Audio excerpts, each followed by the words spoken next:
Hello বন্ধুরা, কেমন আছেন? অনেক দিন পর ব্লগ আসছে। লাস্ট চারমিনারের পরে এখানে আমরা ঘুরতে এসেছিলাম। এটা হলো এই যে এত সুন্দর প্যালেস, এটা হলো মুখ্যমন্ত্রীর প্যালেস।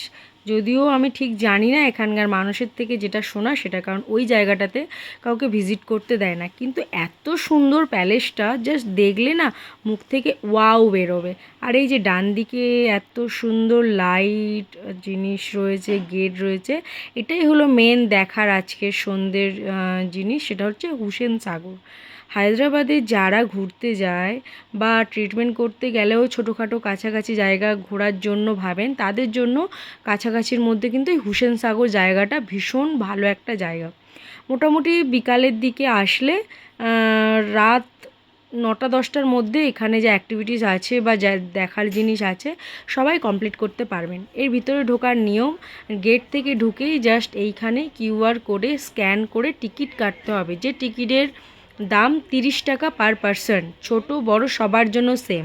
এবং টিকিট কাটার পরে একদিকে ছেলে এবং একদিকে মেয়েদের এইভাবে এই টিকিটটাকে শো করে ভিতরে ঢুকতে হয়, ঠিক আছে।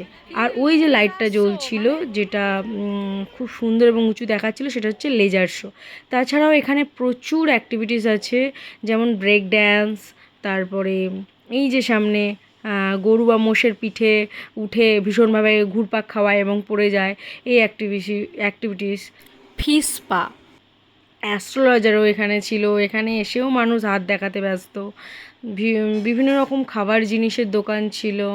তারপরে আরও বিভিন্ন জিনিস দেখার ছিল, যেটা আমাদের সময় হয়নি, কারণ আমরা যে টাইমে এখানে এসেছিলাম আমাদের পক্ষে একটাই মাত্র জিনিস হয়তো আমরা করতে পারতাম। তো সব শেষে আমরা কী করলাম, হুসেন সাগরটাতে পুরো সাগরটা এবং একটা স্ট্যাচু আছে, ওই স্ট্যাচুর চারিদিকে বোর্ডের মাধ্যমে ঘোরানো হয়। পুরোটা একদম রাউন্ড পাক দিয়ে ঘোরানো হয় এবং প্রত্যেকটা বোর্ডের আলাদা আলাদা প্রাইস। এই যে লাইনটা রয়েছে এটা হচ্ছে টিকিট কাটার জন্য, যেটা হচ্ছে বোর্ডের টিকিট। একটা টিকিটের দাম এখানে পার পারসন সব থেকে কম হলো 150 টাকা, সব থেকে বেশি হলো 1500, 2000 এরকম কিছু আছে। যে বোটটাতে জাস্ট ফ্যামিলি নিয়ে যাওয়া যায়, প্রাইভেট হিসেবে 4 জন যেতে পারবে, সেই বোটগুলো পার পারসনের এখানে কস্টিং পড়ে যায় 150 থেকে 2000 টাকা। বাট আমরা সব থেকে কম নিয়েছিলাম, যেটাতে মোটামুটি 70 থেকে 80 জনের বেশি লোক বসতে পারবে এবং যার টিকিট সব থেকে কম 150 টাকা। এই যে উঠে পড়লাম, এত সুন্দর লাগছে, কিন্তু জলটাতে না সব কন্টিনিউ এই বোটগুলো ঘোরার জন্য ভীষণ বাজে একটা গন্ধ বেরোচ্ছিল। কিন্তু আদারওয়াইজ পুরো যে মানে সুন্দর যে দৃশ্যটা, এটাই না জাস্ট দেখার মতন ছিল। এই একটা ঠান্ডা হাওয়া দিচ্ছিল এবং চারিদিকে লাইটিং, তার মাঝখানে এটা হচ্ছে ডান্সিং বোট। এই বোটটা পুরো রাউন্ড দিয়ে ঘুরবে এবং সামনে স্টেজ আছে, যেখানে হচ্ছে এখানকার কিছুজন ডান্সার আছে যারা কনস্ট্যান্ট বিভিন্ন গানের ডান্স করতে থাকে। নর্মালি সাউথের গানগুলোতে বেশি ডান্স করে। এই যে স্টার্ট হয়ে গেছে এদের গান, যেটা হচ্ছে শ্রী গণেশা দেবা গানের ডান্স চলছে।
তো আজকের সন্ধ্যেটা খুব ভালোভাবে ঘোরার মাধ্যমেই কাটলো। তো চলো, টাটা।